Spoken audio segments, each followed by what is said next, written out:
Good evening, good evening, good evening.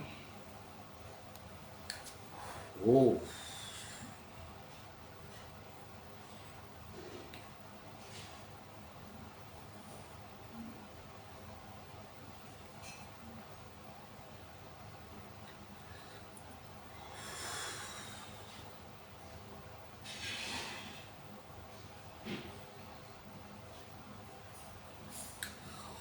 good evening, everyone. Good evening. Hello, family. Hello, family.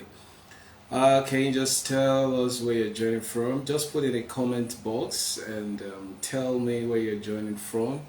Welcome to another Instagram live conversation with David Oyele. I'm so excited to be here this evening, and we have something power packed for you this evening, and it's amazing.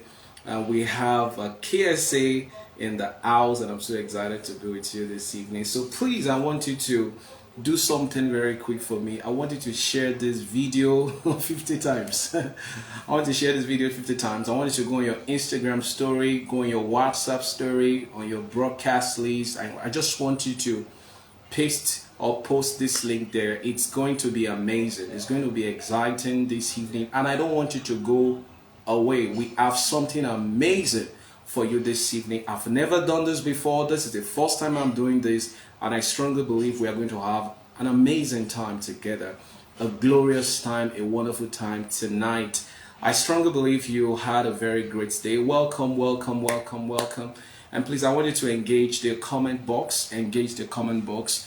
My name is David Oyele. I'm a builder. I'm a human development consultant, a corporate trainer, and a teacher. And what I do is to help people to live their best life. And by so doing, I'm saying I help people to maximize their potential, to become all that God has designed them to be. It's going to be an amazing session this evening. I can assure you. Our guest is set. Our guest is ready, and I'm so excited to be here this evening. Please, I want you to share this link with your friends, as many people. Share this video 10 times. Put it on your Instagram story, tag everyone that needs to be here this evening. This is going to be life changing. We need more people on the call. Please get them. It's going to be amazing. It's going to be amazing this evening. It's going to be amazing. All right, so welcome.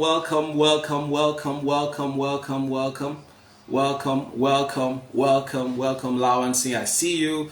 Diademide, I see you. Shalom, I see you. I see Jonah Austin, I see you. Exclusive Agency, I see you. Toy Select, I see you.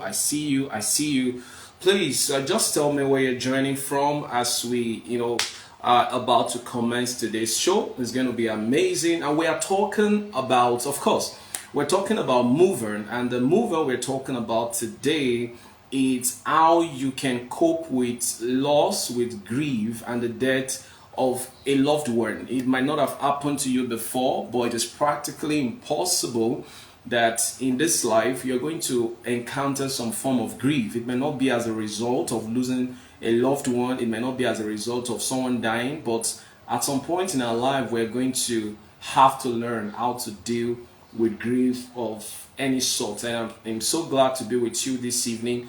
And I have with me today Kemi Agbebi. Kemi Sope Agbebi she's a clarity and a mind coach, and she helps people to understand themselves. She's also a startup advisor as well, and she is one of the finest women thought leader that I have listened to. And I'm excited this evening that you want to be a part of this conversation. All right, this evening. Fantastic, Telly. Thanks for joining. You're always showing up. Thanks for joining. Please, I want us to share this video. Oluwaronke,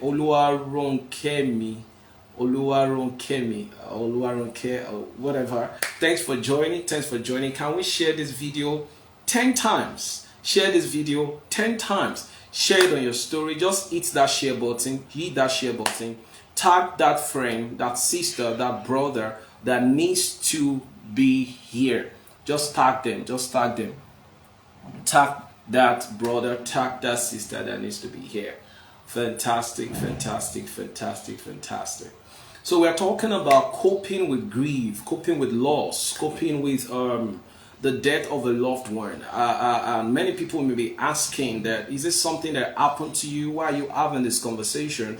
Well, not really, but I just believe that this is one of the things that we humans need to we need to learn, we need to expose ourselves to. And I'm so excited to be with you this evening. And today I'm going to be doing this with KSA. KSA will be joining us anytime from now, and I'm going to be bringing her hope. I'm expecting her to show. Please, guys, I want you to share this. I want you to share this video. I want you to share this video. Share this video. Share this video. Share this video. Share. So we're going to be talking about coping with grief. Is grief a normal thing? At what point does it become abnormal? Is it possible to over grieve? How do we measure if we're emotionally healthy? You see, the emotional part of our life, it's a part that we need to pay a lot of attention to.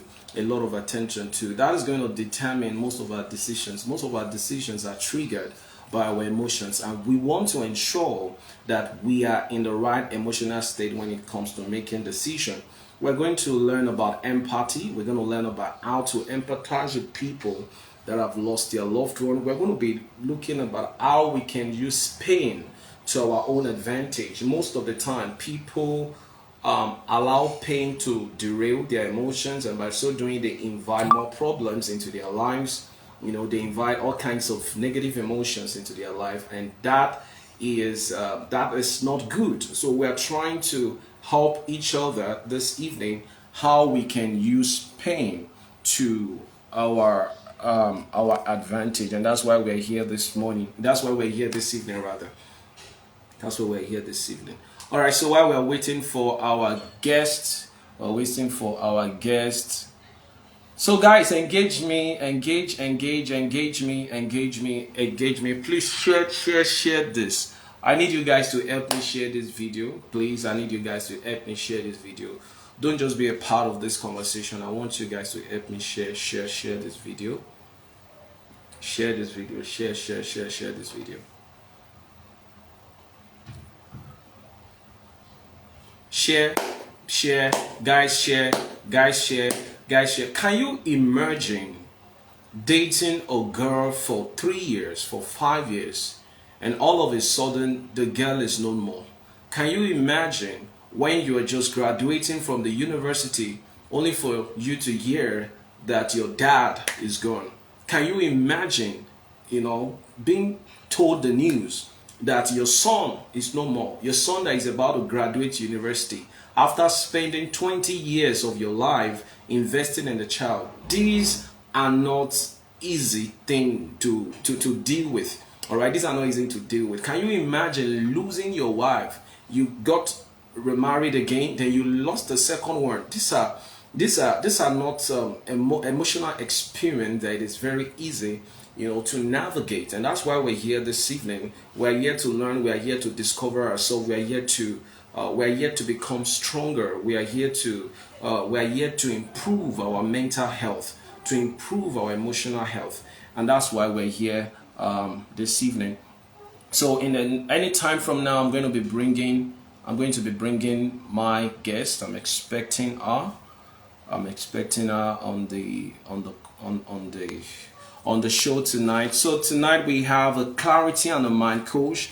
Prepare your questions. If you have any question, contribution whatsoever, I would like to have you guys engage with us this evening. I would like you to engage with us this evening. All right. I want to appreciate everyone for joining this conversation. You guys are the best. You are the real MVPs. We cannot have this conversation if you have refused to join. I want to appreciate you for making our time to be here tonight. I celebrate you, everybody. I celebrate you. And please don't go away. We're going to have a wonderful time. Don't go away. You're going to enjoy every bit of it. So I'm still trying to I'm trying to wait for KSA to join us. I think she should be on her way already. Hello guys, so please tell me where you're joining from. Use the comment box. Tell me where you're joining from. Tell me where you're joining from. Please, I need that energy. I don't want, I'm bringing a kind of energy to the house. I'm bringing an energy to the room this evening. I want you guys to bring your energy as well. All right, bring your energy. So tell me where you're joining from. David from Ogbomoso. Tell me where you're joining from. Okay, I see you. I see you, Dapo. Task. I see you, Zaki. YO, I see you, the D. Shayo. I see you. I am I am insanely sane. Okay, I'm fantastic username. Thank you for joining. I'm insanely sane. I don't know who that is though, but I celebrate everyone. And I love you. I love you so much. I love you. I love you so much. Zaki.yo. I love you so much. Thank you so much for joining. Thank you. Thank you so much for joining, guys. Woo, woo, woo, woo, woo. Looks like I'm the only one excited. I'm the only one excited tonight. Looks like I'm the only one excited. So welcome, welcome, welcome, welcome. Okay. Okay. Yeah. All right. Yeah. So Austin from Lagos, Nigeria. Thank you, thank you, thank you, thank you. I'm interested to know that person that bears the username. I am insanely sane. Please, can you tell us your real name? Can you tell us your real name? And please, if you can hear me, if you can hear me clearly, my network is good, the audio is good, can you just put in the chat box loud and clear? All right. Although I've run a test before joining the live, can you put in the comment box loud and clear? If you can hear me properly, Ayomide, thank you. If you can hear me properly, can you put in the chat box? Can you put in the comment box loud and clear? If it is not loud and clear, can you put not clear? Not clear. If you can hear me properly, you can see me properly. There is no background noise. There is no noise whatsoever. Okay, Zaki said loud and clear. Loud and clear. All right, loud and clear. Can we just put in the chat box loud and clear if you can hear me properly? And at any point you can't hear me, which I doubt. Okay, just alert me and just let me know. Let me know. Just give me a feedback about my, yeah, that's even in capital letter, so which means I'm loud and clear. Fantastic. So our guest is on the show. Guys, don't go away. I'm excited to be with you today. KSA is live already, and we are going to hear an amazing story from KSA. So I'm bringing our live right now. Fantastic. I'm going live with KSA right now. This video with as many buddy as possible. Share 10 times. Share 10 times. Share this video 10 times. Put it on your Instagram story.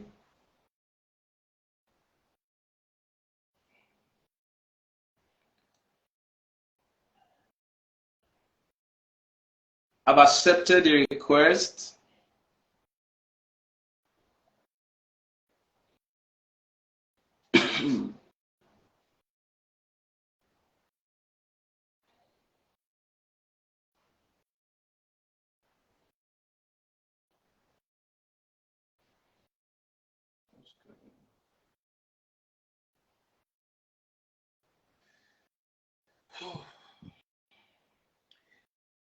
I've accepted the request. I don't know why it's not coming up.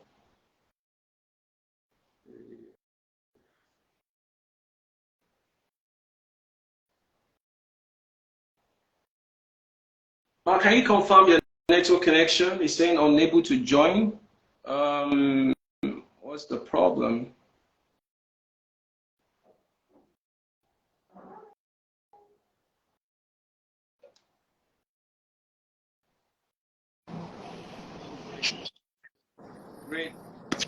Great.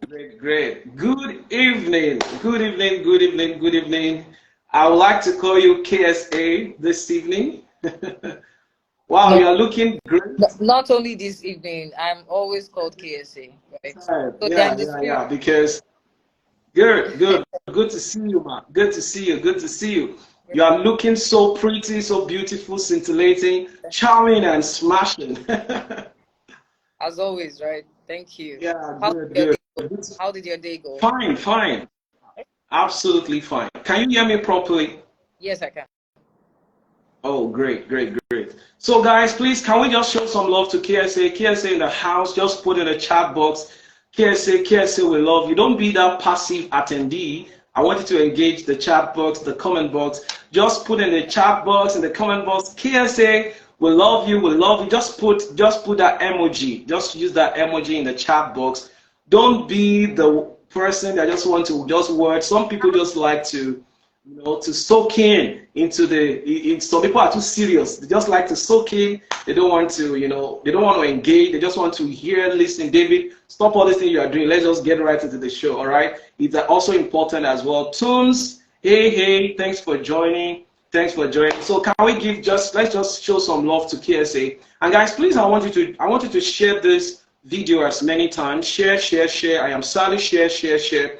People need to be on this call. I know some people that will not want to join the live. They know they can get the replay of the video. You never can tell if I'm going to even remove the video from my feed. All right. So guys, I want you to thank you so much. Thank you so much. I am insanely sane. Can you tell me your real name? I'm interested in knowing you. Grace Chioma, thanks for joining. Thanks for joining. Thanks for joining. All right, guys, we are live on today's show, and I'm David Oyeleye. I'm a teacher, a trainer, and a human development consultant. What I do is to help people to be their best. I help people to maximize their potential, and I do this through several expressions. One of my expressions is Dollar Global. Dollar Global is a leadership and entrepreneurship development organization. And what we do is actually to empower people with relevant skills for today and for the future. So what we do is to empower people. And of course, I have several coaching programs that helps people to discover themselves, to gain clarity about their lives, and I also help small businesses and entrepreneurs to optimize their potential. And today we're having something different, something I have never really done. Oh, that is follow Shele. Ah, it's all that I know. Wow. Okay. All right. Fantastic. So you are insanely sane. Great. So today we're talking about mover, and we have our guest already on the show, and this is amazing. This is amazing. We had the last one we had. It was about breakup and all of that, and today's edition it's about coping with grief, with loss, and the death of a loved one.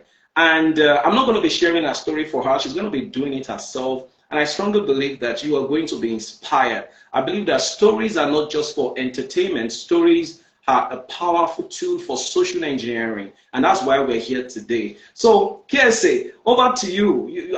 Thank you so much for joining us today. I know that this might not have been very easy for you, but I want to appreciate you so much for making our time, giving me a benefit of the doubt to be on the show with me. And even though you don't know so much about me, I want to really, really appreciate you for coming. And I know that today is going to be amazing. So without wasting much of our time, KSA is a clarity and mind coach. She's also a startup advisor. She likes to work with young people, and she has a powerful outreach to young people. And I believe that she has a lot more to say about herself. So welcome, KSA, over to you. So tell us what you do and what brings you alive. Just tell us before we get right into this show.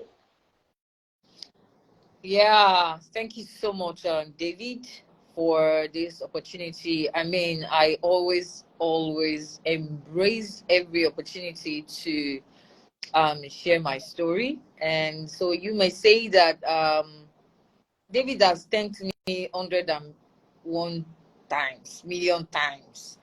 And I'm like, I mean, to me, it's an opportunity, and I always try to embrace it as much as possible. I have a speaking engagement tomorrow where and it's with executive, right? And the convener had said, you know what, just come and share your story for 10 minutes before we even start. And I'm like, are you sure? What's the connection between executive executives coming for a business meeting and some sad story? And then it's like, I just really want to start with that.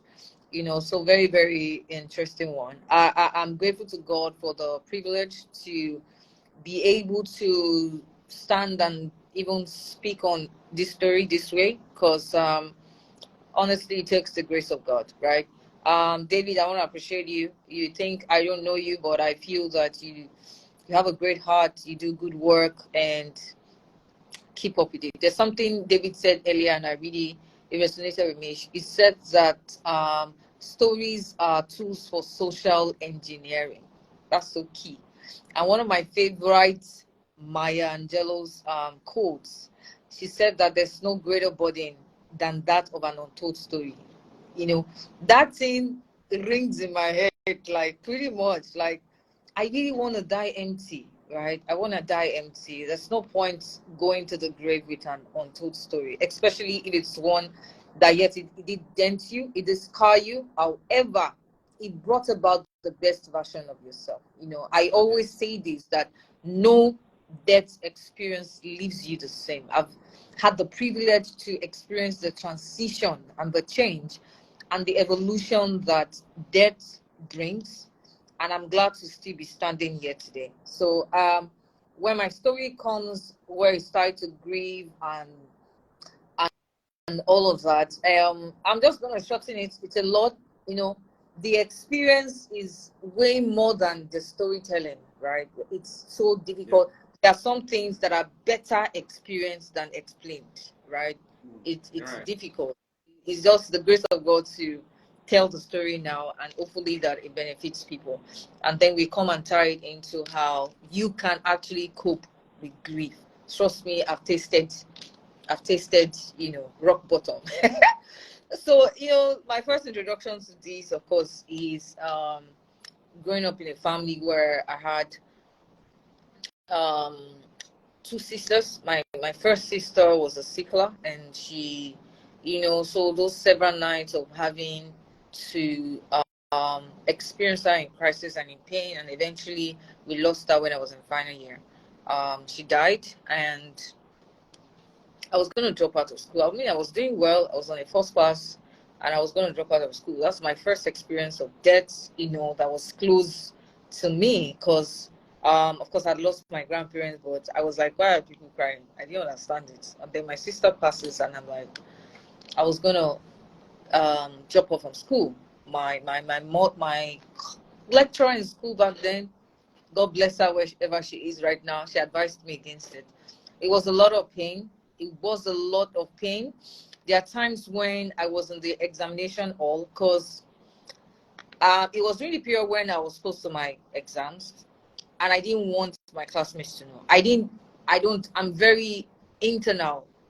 I try to maintain an internal locus of control as much as possible, right?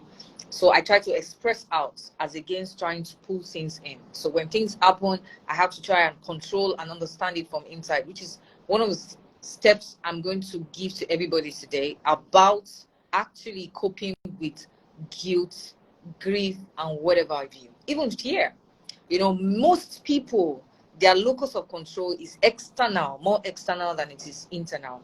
And then they try to pull in the weight of their problems or to pull in the weight of the world. It's heavy. You can't carry it on by yourself, right? And so you find them falling into depression and falling into all of those things, finding it very difficult to manage fear, to manage failure, to manage grief, to manage debt, or even guilt, right? Your approach, however, to living should be to have your locus of control more internal than external. So you are expressing to the world. You have to control from inside out. So you have to try as much as possible to live from inside out as against the other way around. Right. So at that point, I didn't want to tell people, right? My lecturer knew, I think my classmates knew, my roommates rather. And there are times when I'll be in the exam hall and I'll feel like you have to just scream right now, just scream out, right? And you can't take it. You're just controlling. You can't do it. Just scream out. You just lost your sister. Your family is in turmoil and stuff like that. It took a lot, the grace of God, to just go to Rapids. You won't believe that many of my classmates had no idea.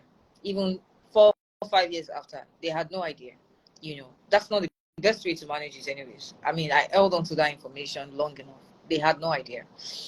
And then fast forward into that, my greatest fear ever in my entire life was losing my mom. I loved my mom so much that she was my greatest strength and yet my greatest weakness. Because of that, I somehow avoided going home. I didn't want to be close to her because I was scared that if anything happens to her, then I'm going to fall back to the same experience I had with my sister. I started avoiding being so close to people per se, having that kind of closeness, and I extended it to my mom. I thought that she was going to be here for a while. I didn't imagine, but this is the thing that shook me, right? I'm going to just anchor this conversation on that. It shook me to my bones, trust me. And it was sudden. I mean, I see her on Friday. She stays with me. I had a baby. And Monday to Friday, she stayed with me. On Friday, she goes home, comes back on Sunday. And I remember that day quite all right. I walked out to the gates. And she was like, you know what, there are some things in this house, and I want to buy it when I'm coming back on Sunday. I said, no problem. She took a list. I gave her money and stuff like that. And the next day, I was in church on Saturday, and then I see 30 missed calls. And then I say, what is happening here? They used my mom's number, was calling me. I said, something is wrong.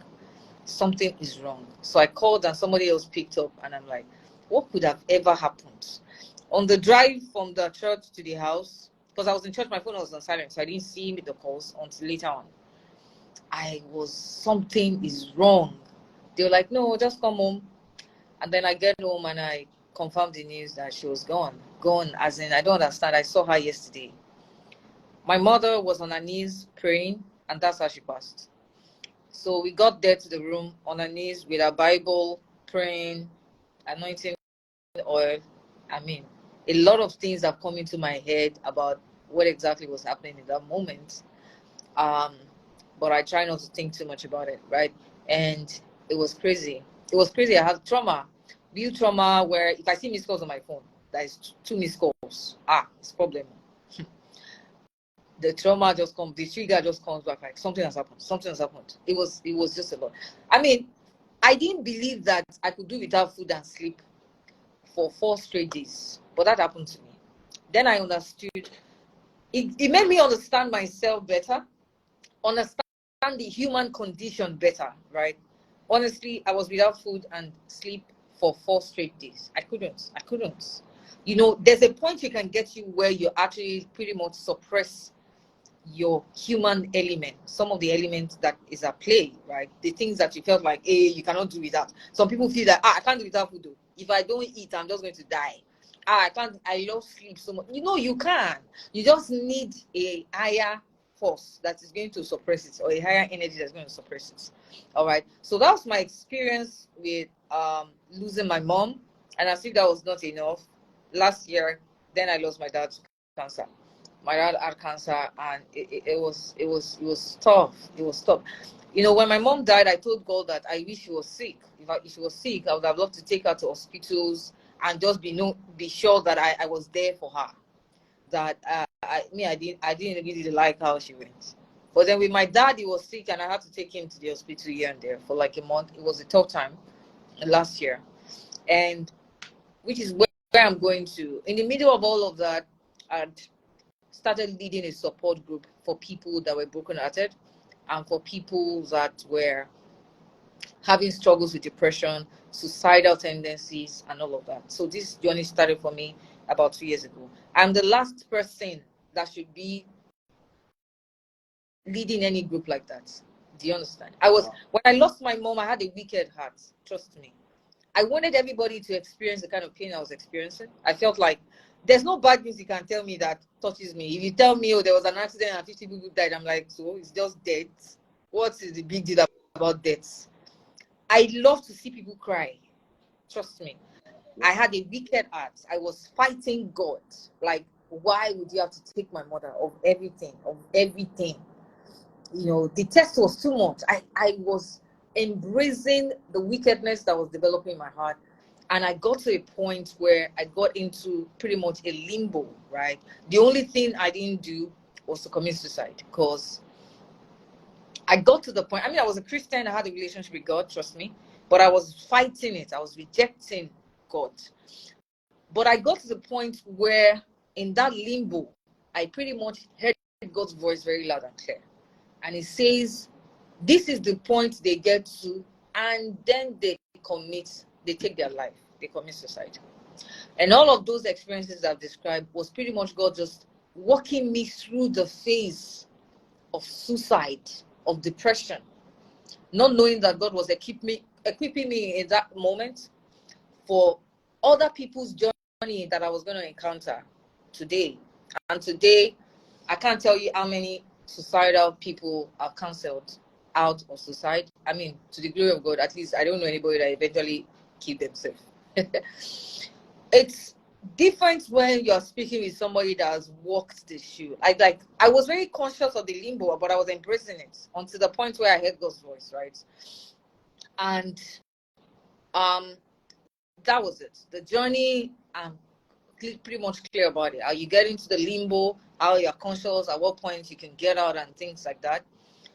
So I had a wicked heart. I was the last person to be helping people out. But somehow, magically, in the midst of all of those, then I set up that support.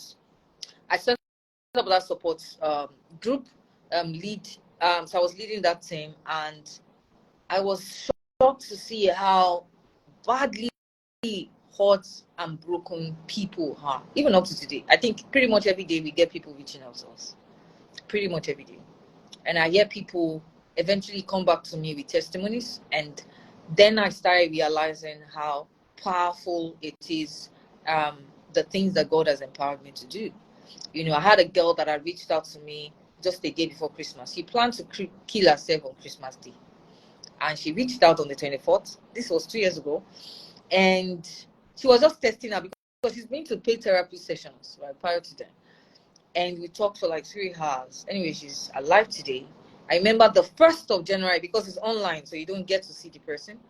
She looked for me on the 1st of January and came to me, gave me a deep hug and said, "Oh, I'm the one you've been speaking with. Thank you for making me see year 2021. So that was, 2022. That was 2021. And she gave me a deep hug. Like, I didn't plan to see this year. Actually, that night I was talking to you, I was going to end my life. And when you hear testimonies like that, not one, not two, not three, not four, several others, and now you're talking about close to 300 people, then you realize that there's really purpose in what you're doing. In the midst of this, then my dad had cancer, February last year. On the day my father died, I was with a girl who was a suicidal victim. She had come to me, and I was supposed to go to the hospital to see my dad. She came to me and showed me our brother's last note, his suicide notes, right? And the only thing that stopped her from committing suicide was because her brother sent her his own suicide notes. These are real people.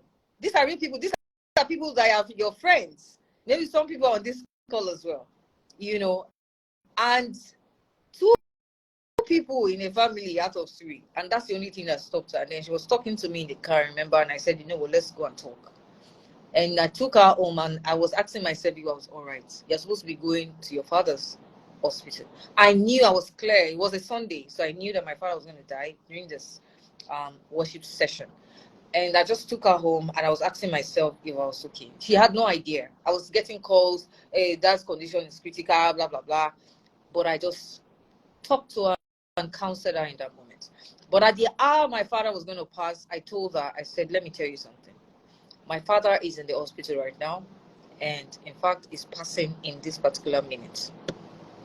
I chose to be here with you. Make it count.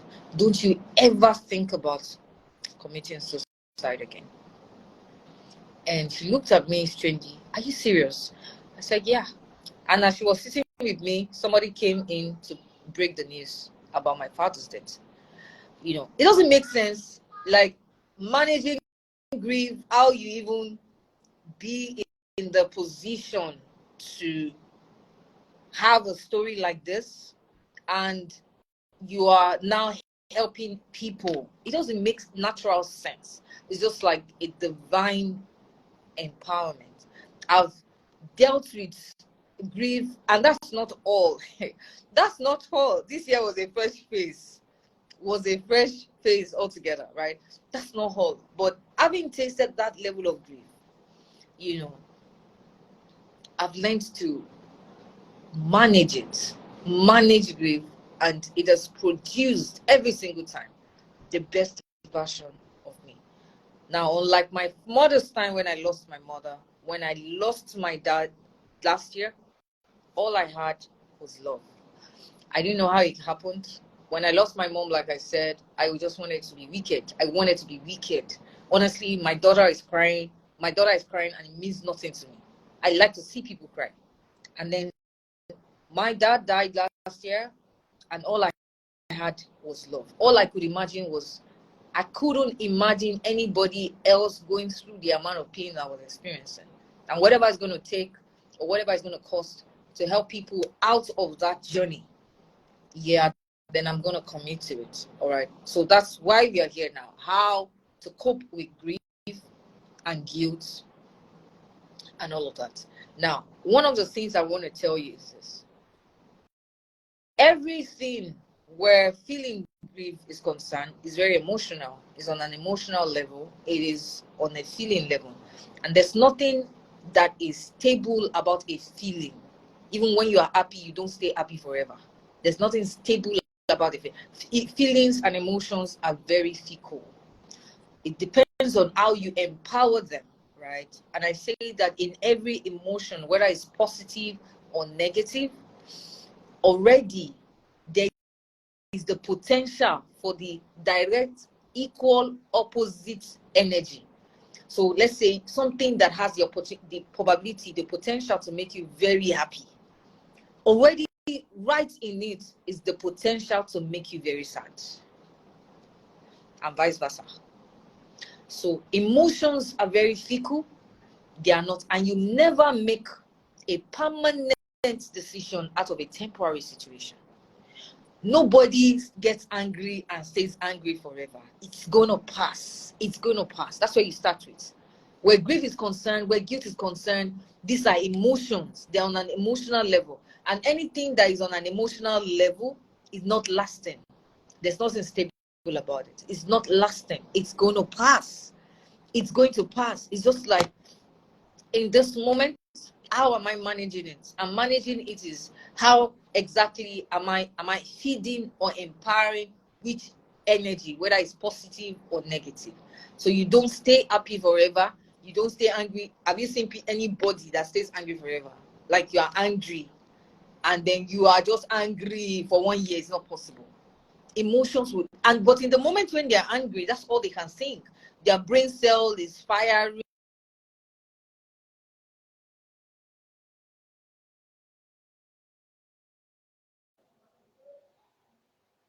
Yes, I can hear you. Time limits cut off their stuff. You know, their brain cells are firing that you are angry, just break somebody, kill somebody now, just break bottle. But it never, it's fleeting. It never stays. It never stays. This is your key to managing whatever emotions that you can imagine. Whether it's anger, if you think you have an anger issue, if you think you have whatever it is, you can actually manage it. There's control in you. But if you do not empower it, if you're not aware about the control you have in you, if you do not empower it, then you will never be able to really explore or make you utilize it for your best purpose. All right. So emotions are fleeting. Grief is emotional. Anything that is emotional in nature is fleeting. It is fleeting. Do not prioritize, do not unify the person with the experience. When you unify the person with the experience, then you begin to have a problem. Always learn to separate the person from the problem. That you are angry about the situation does not make you fundamentally an angry person. That you maybe committed you had a mishap or something and you're feeling guilty about it. If you unify the person with that mistake or that error, then you have a problem, right? Always learn to separate the person from the problem. I've had people that you're having a bad day does not mean you have a bad life. I've had counseled young people that have attempted suicide, not that they are thinking of suicide. They have attempted suicide at least 2 times. There was a young girl like that. And by the time I was engaging her, she said that she's not where she's supposed to be. This girl is 23 years old. She's not where she's supposed to be. I said, how do you know you're not supposed to be? My friends are doing so well in life. I'm just, And then I said, how did you know? So I see their posts on Instagram. I see their posts on social media. They're doing so well. And that was enough energy to make her consider ending her life. So you see that, and it's a journey. It's a journey. You start from bad day. You unify bad day with bad life. You unify it at that point. Or your boss, you lose your job, you unify it that, oh, you're just a failure. Unify it. That you have failed at something does not make you a failure. But when people graduate or embrace that energy to the extent where they are unifying the person with the experience, then they call themselves a failure. I'm not scared of failing at anything. In fact, I embrace failure. Failure is a call to innovation, right? It makes you say, oh, do it a different way next time. When you unify the person and the experience, then there's a problem. Even fame. When you unify the experience of fame or success, you unify it to the person. If you're not careful, you're actually going to have a problem with that. That's why some people can't manage fame. Celebrities are deep in depression and then they commit suicide, right?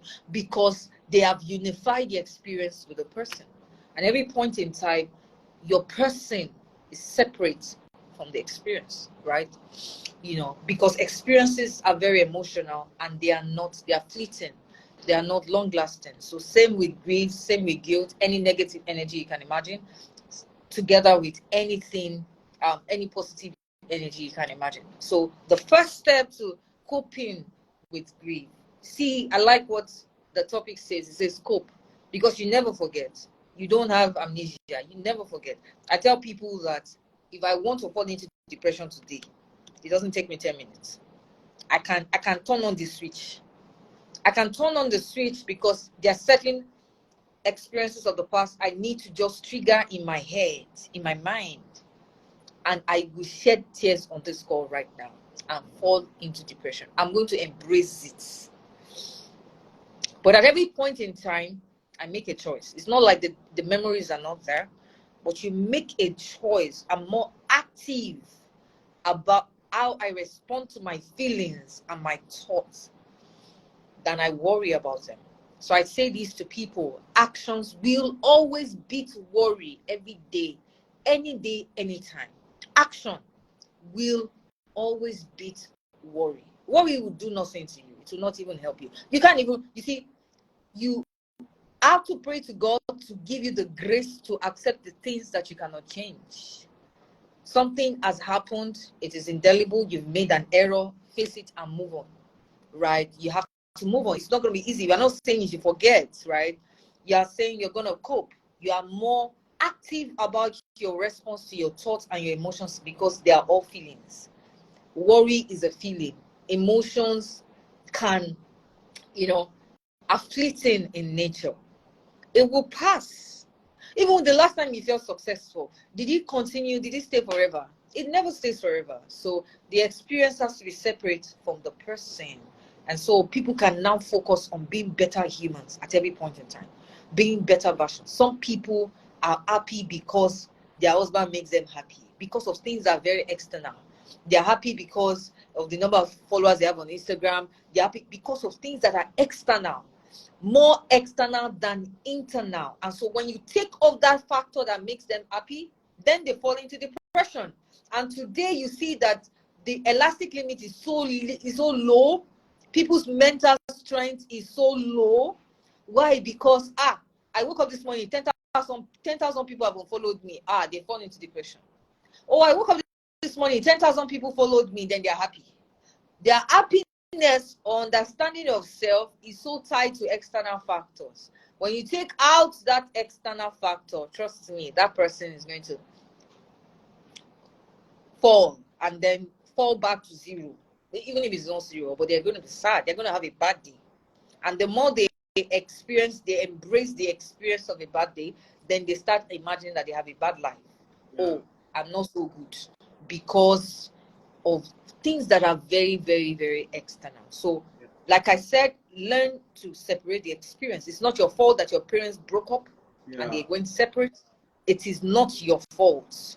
It's not your fault that you lost anybody that you lost. There was a time I used to blame myself. I thought that I could have done better and my mom wouldn't have died. Only I did this, if only I did this. And I was in that worry for a long time. And it does nothing to you, right? Separate the experience from the person so that we can focus on being better versions of ourselves. Because you see, everything always speaks to you and everything always ministers to you. The universe always ministers to you. Every experience that you have, like for me, for example, I don't sit down and start feeling like I'm disadvantaged because of the bad experiences I had. I just brought out the best out of it. And like I said, it has always made me the best version. It has made me the best version of myself. Why? Because I chose to focus on the uniqueness of my journey. Separate the person from the problem. Focus on the person. I can do nothing about the problem, as at least where the grief is concerned. The dead, they are dead, right?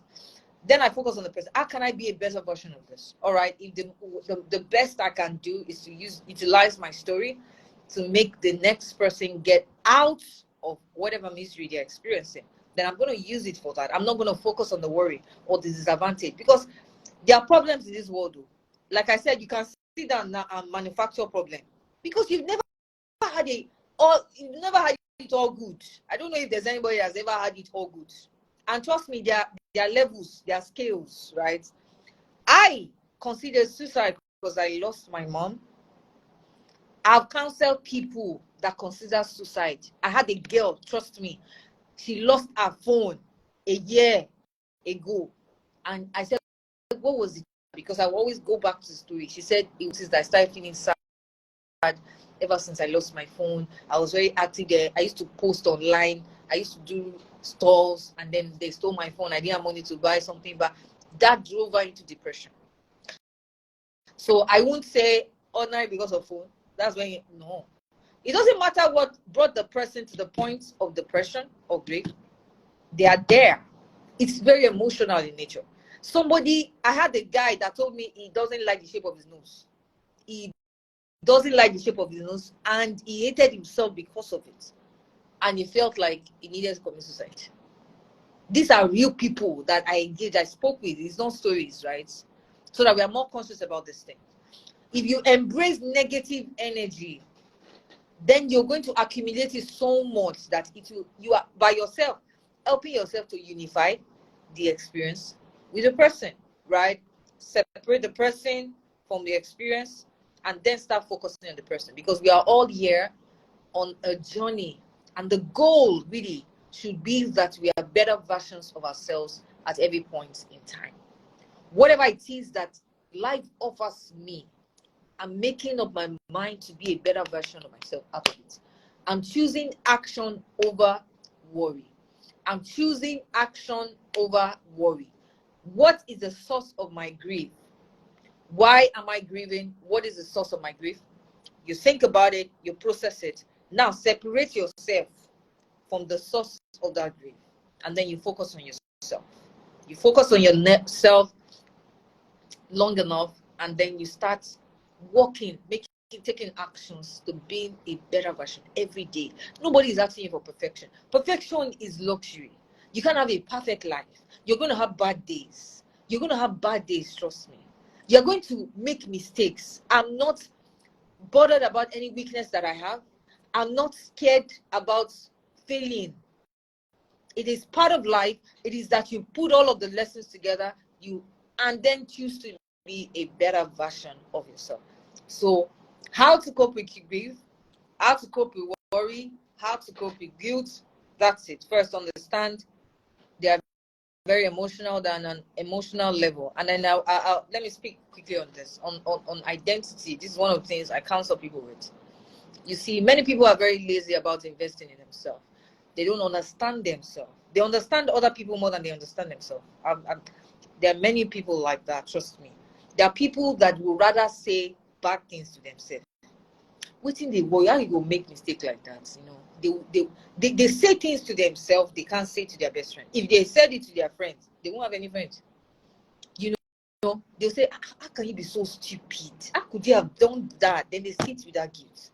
So, for example, a girl was molested and then she's blaming herself for it. I mean, she said, how could she have put herself in that? The tendency is to always attack themselves. And you can't blame that person. There's a journey. It could be from childhood. There could be something that was already messed up from childhood, maybe in terms of the parenting that child was exposed to. But the tendency is that they will always blame themselves for action and they find themselves in guilt. Yeah, thank you, David. So self-compassion, people don't know how to have self-compassion themselves. So they say they attack themselves and say negative things to themselves. They don't even understand themselves. I'm telling you, anybody that is thinking about suicide or is ever thinking of suicide, that person has given up on himself. It doesn't. The identity is faulty, right? And that's where we start from when it comes to walking away from things like this. Negative emotion is just the power of identity, understanding yourself.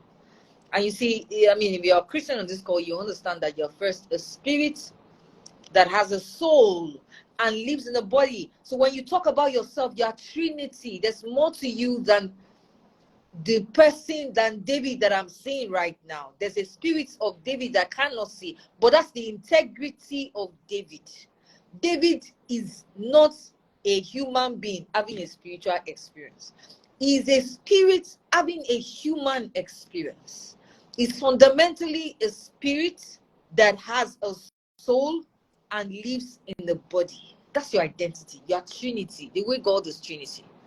And so there are three elements. You have at least three elements. You are more than one-dimensional human. So it's not about everything that happens to you in your bodily form, right? Anybody that says that, the guy that says, my nose is big, he hasn't understand the integrity of his identity.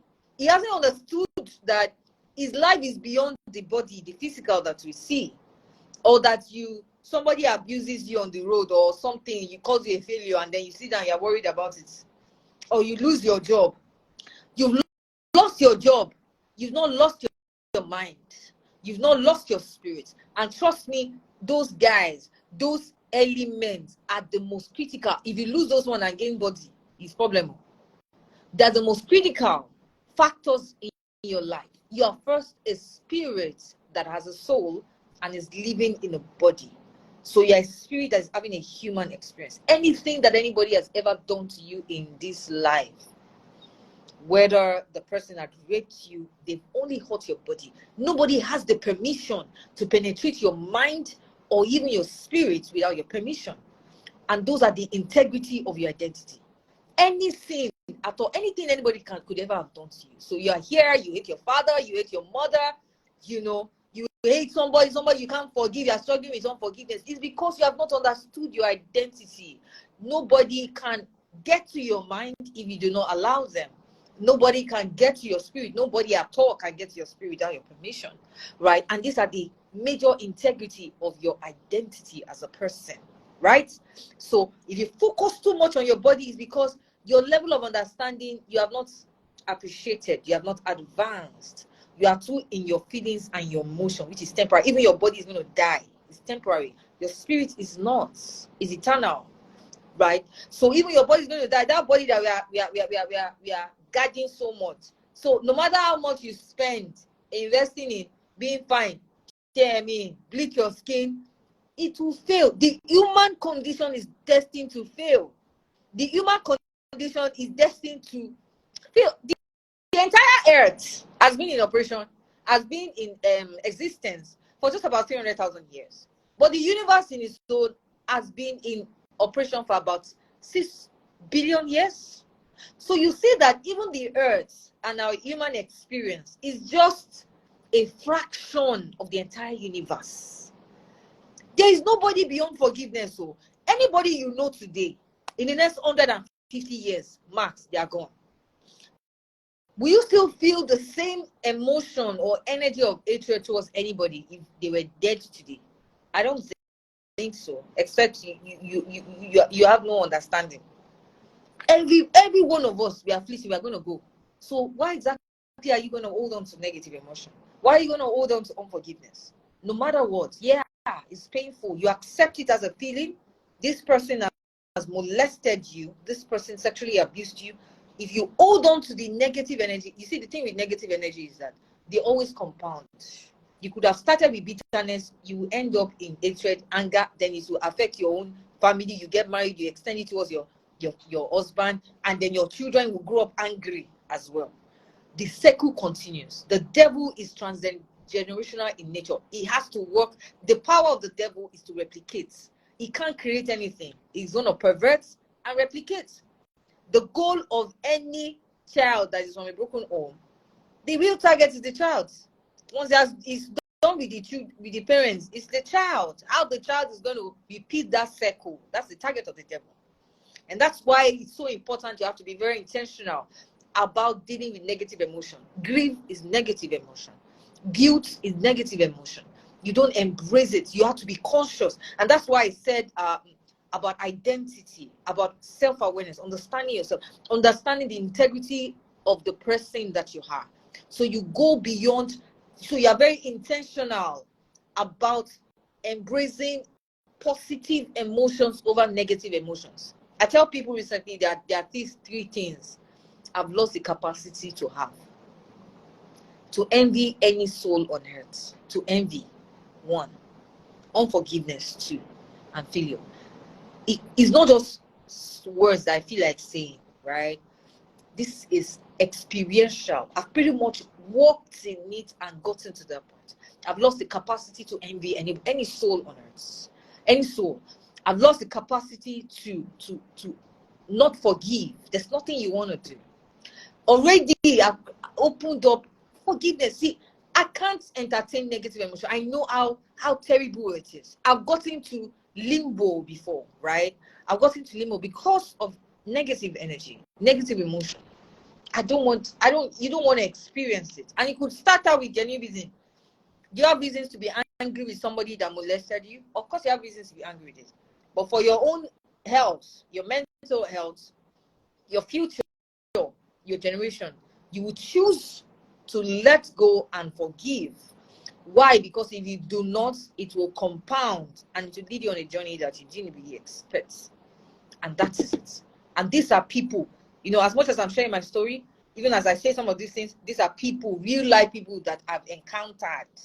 I can never forgive my father. I can't forgive my father. He left us. He did this. He did that. All manner of things. Nobody is beyond forgiveness. I'll leave one of the things I leave with you tonight. There's no one beyond forgiveness. The human nature is fleeting. Every one of us is imperfect. If you begin to see people and give excuses for them that, hey, he's only exhibiting, he's only empowering the weakness that he has. That's his own wala. Don't come and extend it to you. How I choose to respond to whatever anybody has done to me is what is critical. Is what makes me me. That's my identity. That's my understanding of myself. That's me taking control of my life. If you are more external than internal, like I said, living inside out as against outside in, then you are going to respond to everything that everybody is giving you, which is not the goal, right? You have to decide at every point what my response will be. And then you make up your mind that my response and what I want to embrace going forward it takes some work. It's positive energy, positive emotions. Do not let negative emotions sit in. So identity, body, soul, and spirit. Whatever has happened, what has led me in the path of grief, has affected my body. Some of it is tough enough to affect your mind. Like when you lose somebody, the death of a loved one. That thing is crazy, man. That thing touches your soul. And your soul is where? Is your mind. It touches your soul, right? It's painful. Yet, you can develop the restraint. The restraint there is a choice. It's a choice. This is an experience, but this is my person. That I am an orphan today, it doesn't define my life. You don't see me and address me as an orphan. It doesn't define what my future is going to look like. It's going to be even an excuse. In the future, if I don't fulfill purpose, I won't say, because I lost my parents, because I was an orphan. No. If I do say that, I unified the experience with the person, which you have to learn to separate. right? You have to separate the person, from the problem, separate the experience from the problem, and not unify it. So I don't say because I grew up in Ojolegba, that's why I'm not great today. It's an excuse. It's a cheap excuse. You have unified the experience with the person. It doesn't define your life, because your life is way more than that you grew up in Ojolegba. Your life is way more than, is a fraction, like this story I just shared with you now. But this story I shared with you, right, in 10 minutes or 15 minutes, is a story of about 10 years old, but I put it in 10 minutes. That's what it is. That's history. You say it in 10 minutes like a story. The experience itself took about 10 years, right? But I'm saying it in about 15, 20 minutes. I said it to you. Bad experience. It's enough to have crippled me. It's enough to have silenced me. But at every point in time, you make a choice. And today, trust me, I wouldn't be where I am today without all of those experiences. Your history is part of you. It's part of your life. But what you do with history determines what your expression will be. Expression is futuristic. History is past. Experience is present, right? So history and experience determine what expression is like. And it is all anchored on choice. On choice, right? So grief, what's the next thing? Guilt, emotional stays at the level of the mind. Nothing, it never touches the spirit. And there's a scripture in the Bible that says, don't be afraid of anybody that can hurt the body, but has no power to hurt the soul, the spirits, right? Fear the one who can actually hurt the spirits. And in this case, it's not anybody on earth, except you allow it. All right? So, David, I've been talking for such a while. I hope you gained. Wow. That was fantastic. I couldn't stop you because I was just soaking in the wisdom. It was no, that was on fire. And guys, please, I want you to just react. The thing that you just heard, I mean, is going to change your life. Is going to change your life. I mean, this is huge. Someone put in the comment section the other time about in the comment box rather about, I think the person says spirit psychology or something. Like it's a whole understanding the balance, the hybrid between the spirit and psychology, and that's a lot of mastery. Wow, that's so amazing. Yeah, someone says history, past, yeah, experience, present, expression. Now, for those of us that are just joining the call, you have mixed a lot. I feel that there are certain subject matter that not everybody can teach. You can't just read it in a book and teach it. There are certain things that you can teach. Some things are better experienced, than taught. And like she said, she's the right person to explain to us how she was able to crawl from that, level of life. She refused to condescend, to her emotions. She refused to be ruled by her emotions. Imagine she lost a sister, she lost a mom, she lost a dad, and she said something that makes me. She said she became wicked. She became wicked. I mean, you're wondering that how would such a beautiful woman like this become wicked? Now, many times we see a lot of people like that, but these are some of the experiences they've had are the things that transform them into that wicked person. Like she said, they didn't separate the experience from the person. For some people, it's not even the death of a loved one, it's just a breakup. That's why some people don't like even people enjoying love, because because of the experience they've had with love. And one of the things you said that amazed me was when you said that when you see a missed call on your phone, it brings back that memory of your mom. Because the last time you saw you saw a lot of missed call, that something. So there's this traumatic experience, and I feel that the opportunity that we have, granted us today is so amazing. Thank you so much. Thank you so much for that. You've covered so many things that I even wanted to ask for. I want to ask, but I will not just be. I won't be able to talk about that again because you've actually covered. You've covered a lot. You've told us about. We have a choice. And guys, let me give you an example. Let's use sexual emotions as an example. I learned it from my coach recently, and it really helped me. You know, he was talking about processing emotions with information. And he said that just assume you and a girl, you're in a room, and you are really high sexually. You are really high. And the girl is saying, calm down, calm down. At that particular time, it looks like, no, I don't have control over this thing. It looks like, you are not even being sensitive right now. That don't you know the way I'm feeling? And the feeling is so really strong. He now said something that really blessed me. He said, maybe as the lady was trying to calm you down, he said, no, no, no, let's just do this thing, let's just do this. And the lady is just saying that, calm down, before we even do this thing, I just want to tell you something. Okay, what is that thing? If you are patient enough to hear, and the lady tells you that she's HIV positive, what happens to your emotion? Guys, put in the chat box. What happens to your emotions immediately you hear that? The lady says that she's HIV positive. Will you say that it doesn't matter, let's just do what we want to do? The truth is, the moment you heard that she's HIV positive, there's going to be like a reset in your body. And that's to corroborate what she said. Emotions are not stable. Oh, yeah. It is what you heard at that particular time that changed the way you feel. And it was a choice you made, actually. It was a choice you made because you were able to process that information. And you know what HIV is? All of a sudden, you got your mind back. We can use the same, analogy to deal with other issues in our life. And this is so amazing. This is so amazing. Now, I think there is just a maybe like a gap in what you were saying. I'm more interested in the transformation.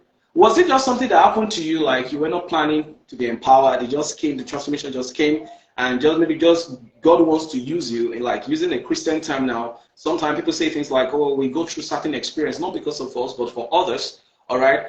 Is it that you have the participation, there was an involvement, there was a partnership with you and probably, God? I think that part is just what I just wanted to chip in, so that people don't think that, oh, you're a special person, you are one of a kind, because people think that you don't get what I am saying, you don't know what has happened to me, and that's the problem with a lot of people. They are thinking that, oh, you don't know, you don't understand.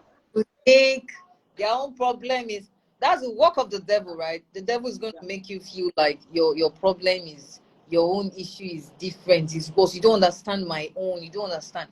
See, I've been counseling people for like 2 years. In that space, I probably have counseled close to between 50 and 100 people. And each of them used to feel that their own problem was the worst, was unique. And I say that, see, be open and as free as possible with, there's nobody's story that is worse I've heard. It's not possible. But in your own feeling, if you do not try to speak or reach out for help, the devil will convince you that your own is different. Your case is different. Your case is different. Everyone that committed suicide eventually believed that their own problem, it overpowered them. It's different, it's special. So for me, is there anything special about me? Yeah, I would say that yes, I'm indeed special. Thank God. Yeah, but then beyond that, I'm also just an ordinary girl that just partnered with God at a time. I say that there's such a thing as a perfect time. I said that perfection was a luxury for the human condition, right? But I believe in perfect time. Perfect time. There's a time that, something just, and that's what makes it perfect. The fact that it just had to happen in that period. The circumstance, situation had to make it happen like that. So I think I experienced the thing about perfect timing. In that moment, have I always had the potential to do this? I believe so, because thinking back, even as a child, I'd attempted suicide, maybe 2 or 3 times. I didn't grow up as a happy child. I was very I was a sad girl. That's why I said I can't even imagine in my wildest dream that I will be doing what I'm doing today. And people see me today and feel like you have a good life, you laugh, you smile a lot. How are you doing it? Are you copying KSA? Are you doing? I just like you. It's because I've tasted the other side though.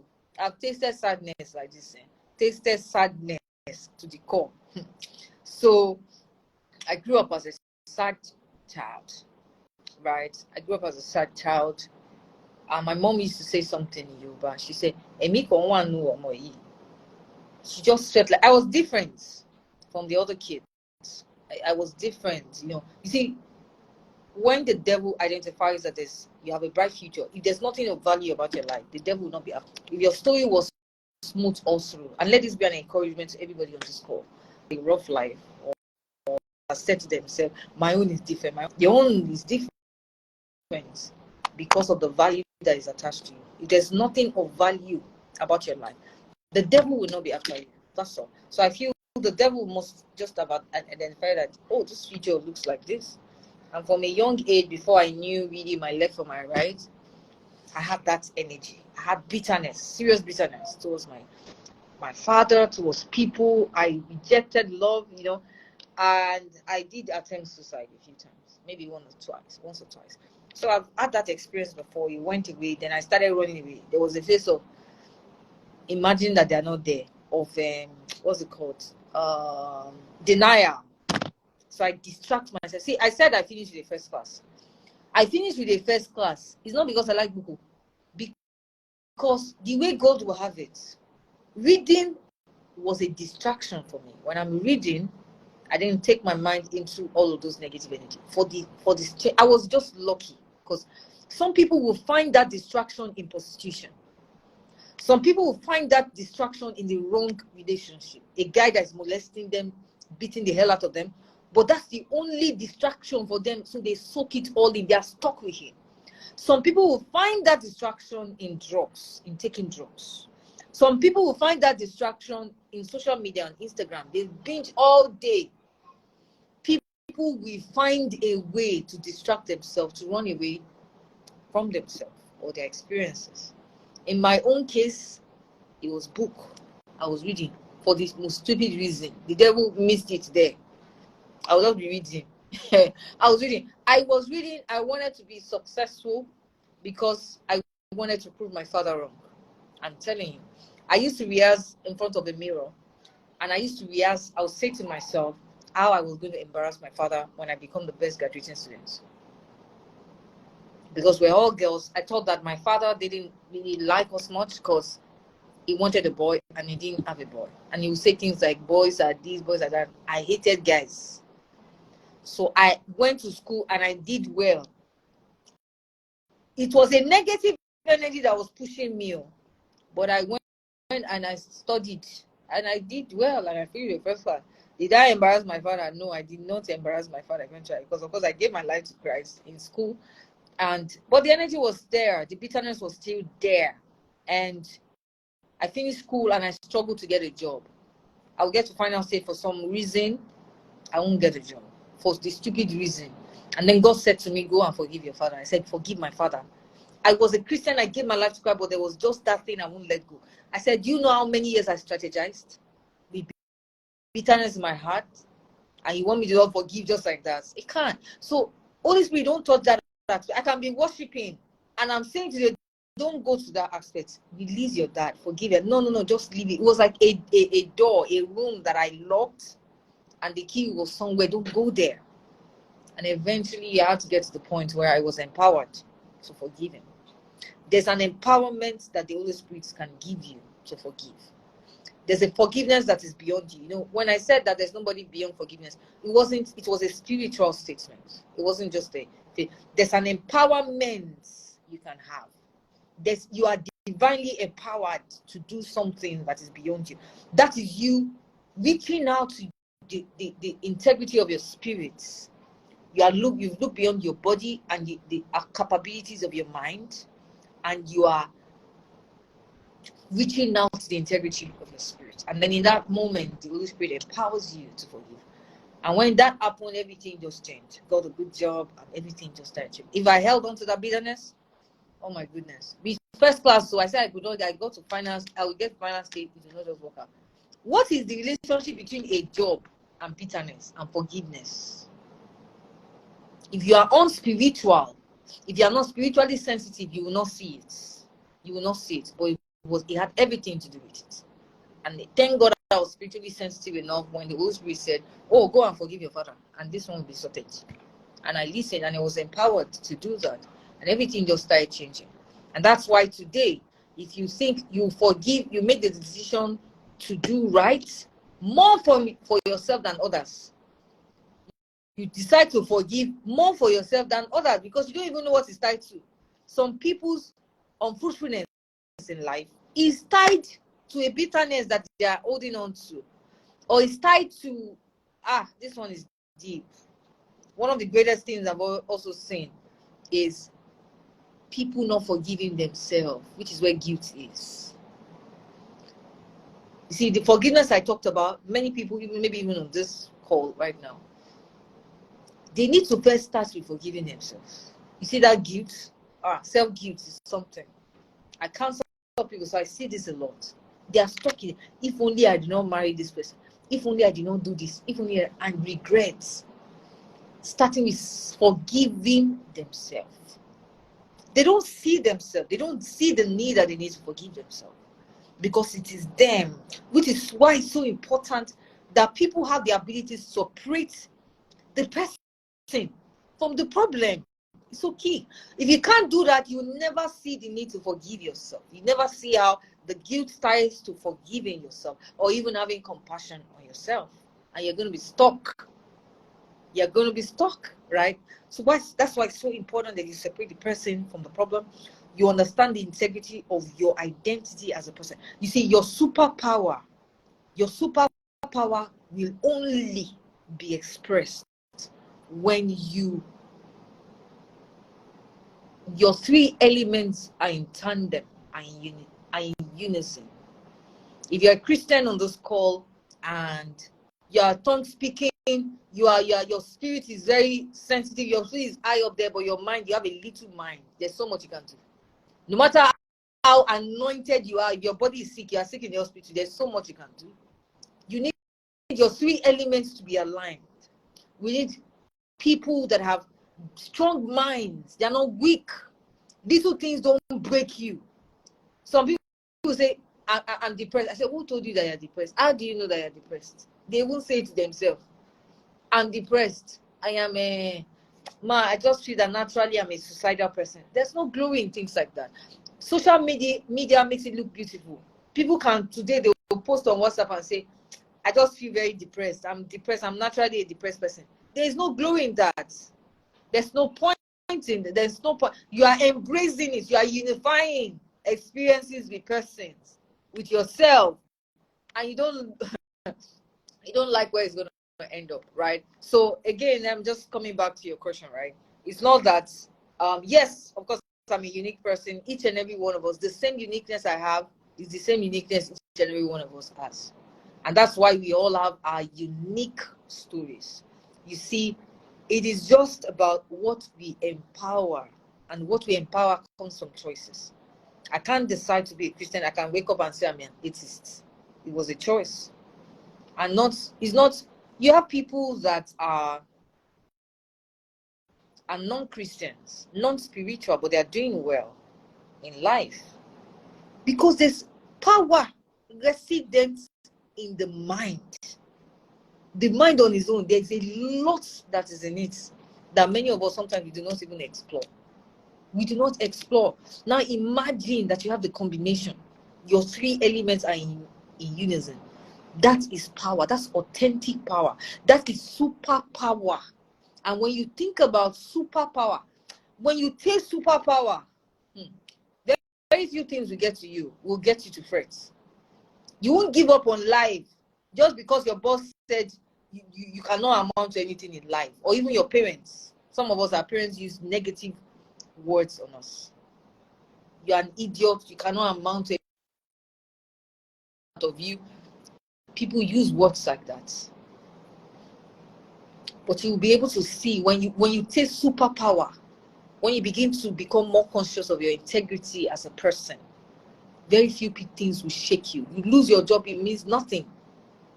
You are thinking of the next opportunity. Failure, you embrace it like this wholeheartedly. You know that it's a call to innovation. How can I do the next thing different? That's innovation. Every innovation came out of a disruption. If people accepted normalcy and just the way it is, this is how it has always been. This is how me I've always been. If you're on this coin, this is how me I've always been. This is how I handle pain, my story, these things that people say a lot is my story, my truths. Embracing experiences with persons, not knowing that it is critical. They will burst one day. That's the truth. My story, my person. There's nothing like that. My story, my person, my truths, and things like that. You are unifying experiences with a person which will not turn out right? Separate that person, but be aware of your identity, the integrity of your elements, and then begin to express more of the good that you have in you, of the version that you want to see, which you have to first define. This is where I'm going. This is what I want to express. This is my expression. This might be my experience now. This might be my history, where I'm coming from. This is what I want to express. My expression is my future, and this is what I want to express. And this is how I'm going to empower more of that expression. Yeah. Wow. There you go. Wow. Great. Fantastic. Guys, thank you so much for staying on the call. This is one of the most powerful sessions we've had, this year. This is amazing. And thank you, sir, for joining. Dr. Akipelu is on the call. Thank you so much for joining. All right. So because she has a speaking engagement tomorrow, and I would like her to, take enough rest so that she can be fresh for tomorrow. I strongly believe that you've learned a lot. And the last thing I'm going to just, ask her this evening is just like give us a pointer. Before I even say that, there is one major point that she mentioned about the locus of control. Locus of control. Everybody type that. Locus of control. I got that. I had to tell myself that locus of control, it has to be internal. Once it's external, that is where problem, start. And of course, from what she has said in the last 1 hour, you need to understand that when we are faced with certain challenges, problems, no matter how little, it has the capacity either to distort us or to transform us. In our own situation, it transformed her into a better version. All right. To some people, they become wicked, and that is the version that they will find themselves for the rest of their life. Some people will be wicked for the rest of their life because of something external. So it doesn't matter how much you love your husband, you love your kid, you love your job, you love your business. Ensure that the primary source of your happiness, your joy, your excitement is not tied to something that can be removed. It's not tied to something that is, ephemeral, something that is not stable. And that is what we need to learn today. So as we go, if you have a question, please, I just want to drop in the comment section. All right, good. Yes, you. I just want to point something out, that everything that happens to you is an energy. If you begin to visualize it as an energy, and like I said earlier on, every energy can be positive or negative in nature. Already seated in happiness, in deep happiness, is deep regret and pain. Already in it. It's just that it is latent, it is suppressed, it is not finding expression. Just when you think about potential energy and kinetic energy. So it's already seated in. Already in success is failure, right? It's already in success and failure. And that's why the bigger the success, the bigger the failure. So if you hear today that Bill Gates became poor, everybody say, hey, he lost $100 billion. But if you lose 100 naira, you think that because the amount of failure is tied to the intensity of that success as well. So everything that happens to you is an energy. Already seated in that positive or negative. You choose how you respond to it determines what you're empowering to find expression, right? If you decide to empower more of positive energy, you are going to express that. And that is why we are predominantly what we think. Even the Bible says that as a man thinks in his heart, so is he. So what you allow to find expression is what how you respond to energies is what determines what you're actually empowering for expression, whether it's positive or negative. So no matter how bad the situation is that has happened to you, there's some good in it. If you choose to see it, there is some good in it, because already in failure is still success. Is there any major successful person that never encountered failure? Is that possible? I don't know about such anyways. So right in failure is success. It's a journey, right? So whatever happens to you, lost a loved one, as terrible, as intense as that feeling is, that emotion is, that negative energy is, right? It's still seated some positivity, some positive energy. If you allow it, if you empower it to find expression, it will find expression. And that's the transitioning, that's the transformation that we talked about, because it will transform you whether you like it or not. What you become is your choice. You will be transformed whether you like it or not. If it's more of positive, it's up to you, your choice, how you choose to respond. If it's negative, how you choose to respond. All right. So I wanted to make that clear. Just remember that. Yeah. That's great. That's great. Thank you so much. Don't empower negative emotions. That's the issue. A lot of people empower negative emotions. Why they disempower positive emotions? So you are the one to give the power to your emotions. You give power to your emotions. Yeah. So you are the one giving the power to emotions are real. We know that. But we are saying that don't give power to your emotions. You wanted to say something? Yeah. When you say power, there is actually control. Your ability to regulate Yeah. and control. They are yours. You have to Yeah. learn to regulate and control them. If you do not do that, they will control you. They will overpower you. That's the key to any addiction. I counsel Yeah. people out of that. Pornography, they tell themselves, I can't control it. I'm addicted. I can't. No, but there's control. As addicted as anybody is to sex, have you ever seen people having sex on the road? Even mad people don't have sex on the road naked. That means there's still control seated in each and every one. Yeah. Just silence it. We silence it. Sometimes we disempower them, but control is seated in us. The more you begin to learn how to control your emotions and manage your emotions, which is regulating, that's the power you have as a person. You are beginning to come to yourself. You are beginning to really be aware. That's the journey of emotional self-awareness and emotional intelligence. You are very aware of yourself. You have power in you. Deep-seated power. Yeah. Go ahead, please.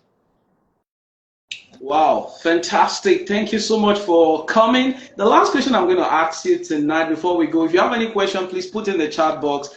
If we cannot answer all the questions tonight, I'm going to find a way to get the answers across to you. And the last question I would like to ask is, how can people measure or self-diagnose if they are emotionally healthy? There are things that we see, that we feel physically that makes us think that, oh, we need to go for a checkup because we can see some symptoms. So generally, as we close, how can people self-diagnose if I am emotionally healthy or I am not emotionally healthy? That would be the last thing that I would like us to discuss. I mean, it's just about how you respond to things when things happen to you.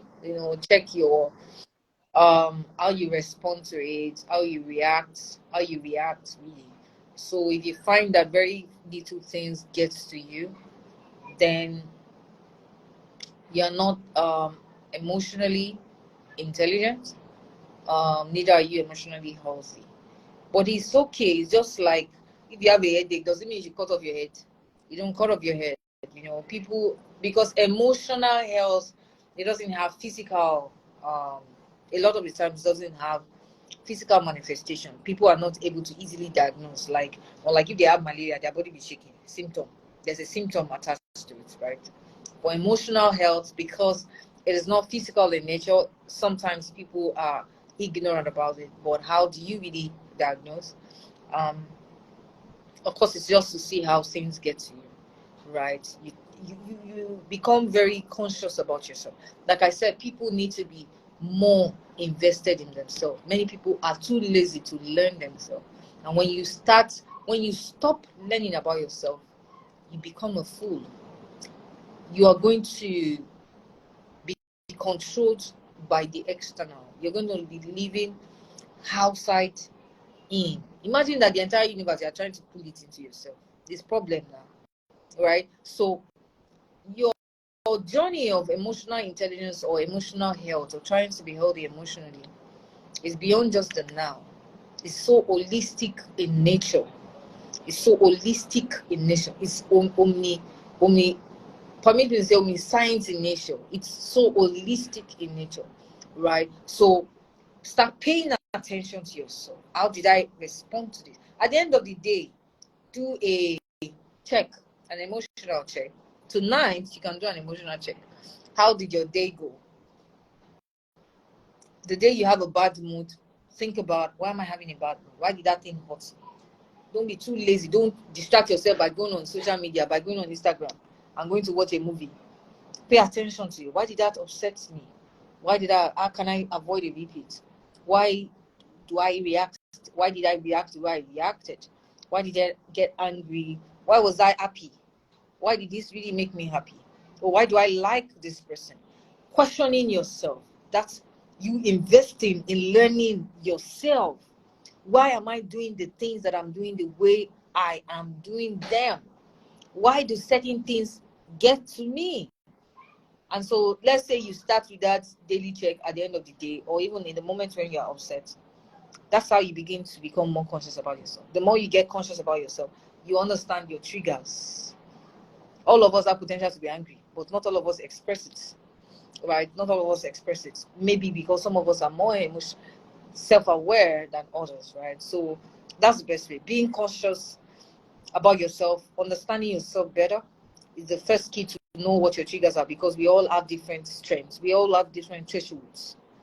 We all have different, the same way we have different pain thresholds, we have different thresholds when it comes to emotional health. So the best person to diagnose, maybe even not your therapist, is you knowing yourself. Once you know yourself, then you understand what your triggers are.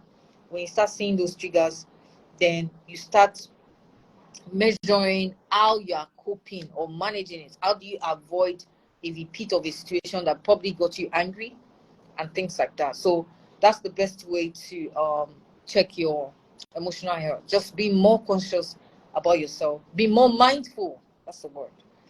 So have a moment in a day where you practice mindfulness. In mindfulness, you are fully committing to yourself. You can say 5 minutes in a day, I want to devote it to myself. How did I act the way I did today? Blah, blah, blah. You focus on yourself. Mindfulness. Some people set it on their, if you have a smartwatch, where you have 5 minutes a day, mindfulness. Take a break from work, mindfulness.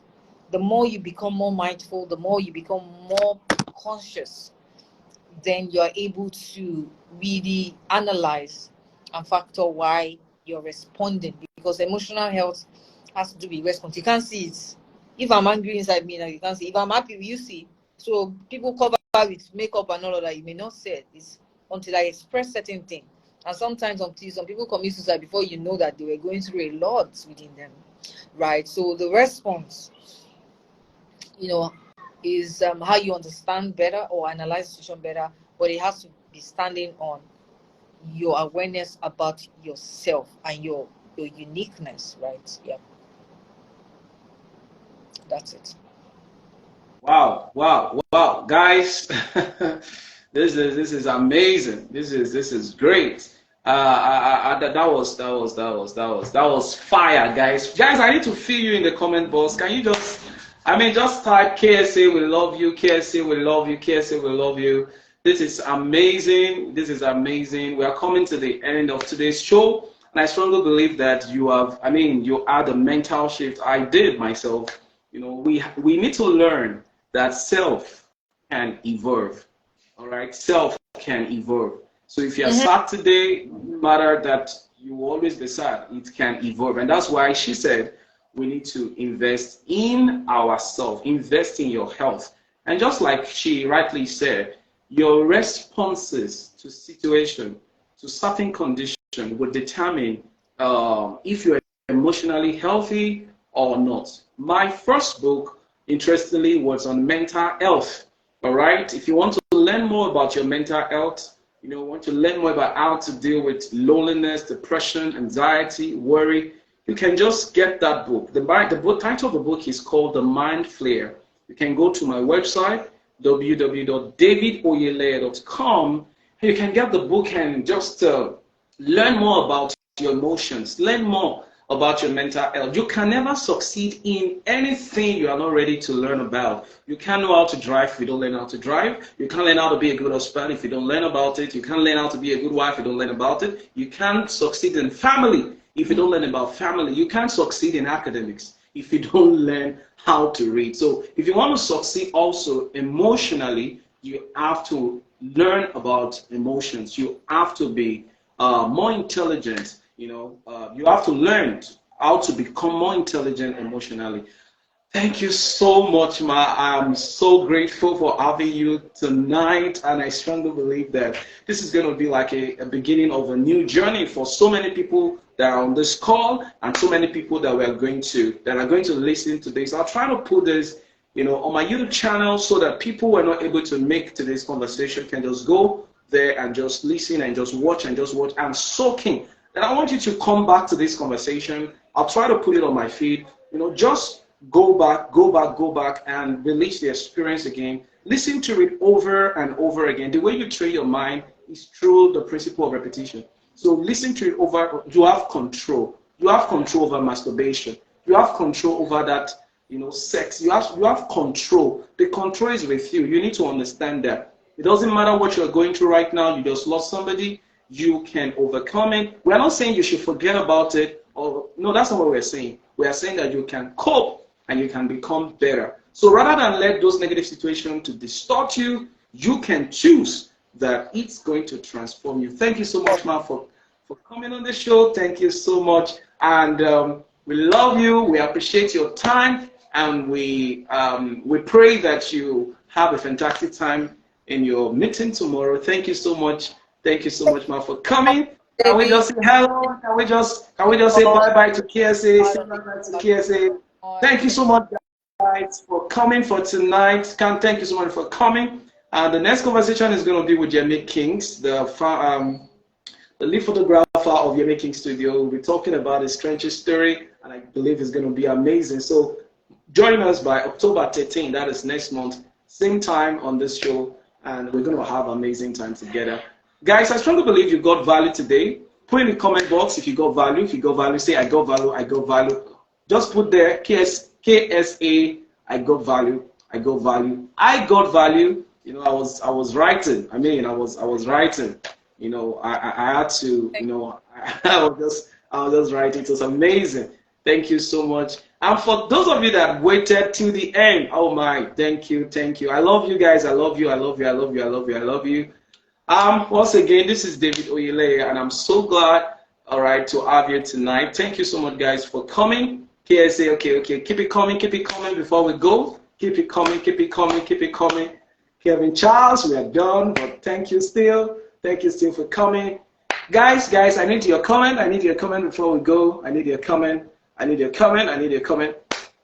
All right. Somebody say thank you, KSA. Thank you. All right, KSA, we love you. All right, guys. All right, Ma, thank you. Thank you for coming. Stay blessed. Stay blessed. Stay mentally healthy. Yeah. Stay mentally healthy. Stay spiritually alert, and take care of your body as well. Right? Yeah. Mind, soul, body, every time. Mind, soul, spirit. Mindful of your health, mindful of yourself. Thank you so much, guys. Good night, guys. And bye. Bye for now.